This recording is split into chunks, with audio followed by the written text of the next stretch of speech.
اكتشفوا الفرص اللي وفروهم لكم مشاريع وبرامج الشراكة بين تونس والاتحاد الأوروبي على موقع ue-tunisie.org. EU for you. وصعيب برشا بعد ما نحكيو avec les jeunes بتاع EU Neighbor South, donc les créateurs et les créatrices de contenu, أنا نرجعوا للبيرو من غير ما نقولوا فلتنا فرصتنا قبل، ما كانتش الأمور هكا. Mais en tout cas فهمنا منهم اللي فما un grand programme اللي هي اللي هو البروغرام EU Neighbor South. ومعنا اليوم la gestionnaire du programme, donc Eleni Papuzzi, اللي موجودة معنا لهنا. Eleni, comment allez-vous? Très bien, مرحبا. Vous parlez mieux l'arabe que moi. Alors, EU Neighbor South, c'est un programme de communication. Pourquoi l'Union européenne a besoin de communiquer sur ce qu'elle est? En général, je pense que la communication est un droit fondamental pour les citoyens dans tous les pays. Pour ces projets spécifiques, c'est important pour l'Union européenne de sensibiliser les citoyens du pays partenaire par rapport à ce qui c'est l'Union européenne, aux actions qu'on fait ensemble, au partenariat et la coopération entre l'Union européenne et les pays. Et nous, on cible surtout les jeunes personnes, parce qu'on pense que ce sont l'avenir de pays en général. La majorité de nos actions sont de campagnes, soit digitales ou de campagnes qu'on fait dans les pays. Par exemple, une campagne qu'on a fait, ça fait un an, ça s'appelle In Their Eyes, et avait comme objectif d'identifier des créateurs du contenu digital, des influenceurs dans la région.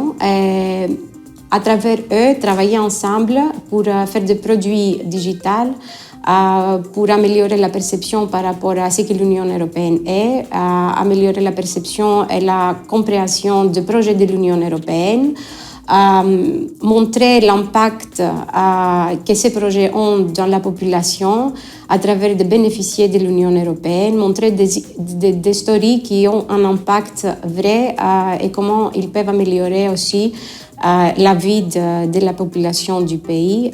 Et comment? Ils étaient avec nous là, toute la troupe, la belle troupe.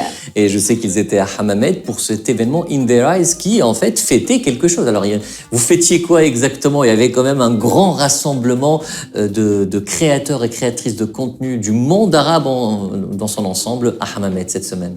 Exactement, ça c'était la fin de cette campagne, de cette compétition. C'était un concours en fait. On avait 5 prix à la fin, et on avait quelques winners. Est-ce que les Tunisiennes et les Tunisiens sont là-dedans? Oui, ils ont gagné les prix pour le Team Spirit.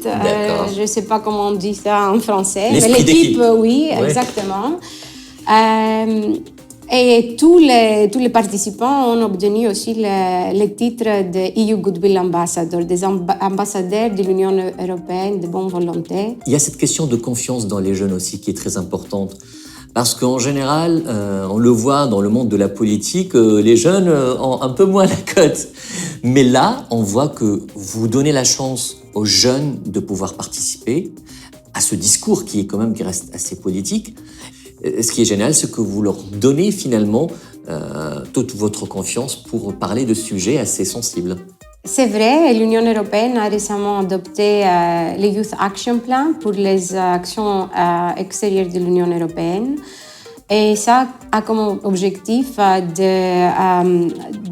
de donner l'opportunité aux personnes d'être impliquées un peu plus et leur donner un espace de promouvoir les idées, les écouter aussi et les faire participer à la vie politique. C'est parfait et d'ailleurs cela bien sûr est complété par des actions qui sont faites un petit peu dans les différents projets. On le remarque en rappelant quand même ce grand projet en Tunisie EU for Youth qui fait de très très belles actions et la participation des jeunes à la vie publique est une composante très très importante dans ce programme aussi. Alors finalement, In Their Eyes, on a parlé d'une cérémonie là de clôture. Est-ce que ça continue? Et quels sont les autres programmes en fait pour les jeunes de EU Neighbor South? Oui, bien sûr, ça c'est pas la fin, mais plutôt c'est le début. Parce que maintenant, on va travailler plus proche avec ces personnes-là et on va les impliquer dans notre campagne de communication. On va utiliser leurs idées, écouter leurs préoccupations et voir les meilleures solutions pour parler des opportunités et des programmes de l'Union européenne. On a encore un autre réseau qu'on développe maintenant avec la délégation de l'Union européenne en Tunisie et dans les autres pays de la région, les UGIL Connect. Ils sont des étudiants, des entrepreneurs, des personnes actives dans la société. Et ils ont déjà un contact avec la délégation. Ils nous aident à élaborer les différents programmes. Et on écoute leurs avis, leurs idées. Mais c'est vraiment pas de la figuration, c'est génial. C'est-à-dire que la participation des jeunes, elle est là en amont. Merci beaucoup à toi, Eleni Papouti, je rappelle, gestionnaire du programme YouNeighbor South, qui nous vient directement de la Commission européenne. Merci d'être venu en Tunisie et merci d'encourager les jeunes Tunisiens. يعطيكم الصحة اللي سمعتونا اليوم. دونك démarche حلوة برشا تشريك الشباب en général في الشأن السياسي. هذا مهم ياسر ولازمنا نسمعوها على خاطر رأي الشباب هو بالطبيعة مستقبل الشباب وهما اللي يخدموا عليه إن شاء الله. EU for you قصص نجاح وكفاح يساندهم الاتحاد الأوروبي. اكتشفوا الفرص اللي وفروهم لكم مشاريع وبرامج الشراكة بين تونس والاتحاد الأوروبي على موقع ue-tunisie.org.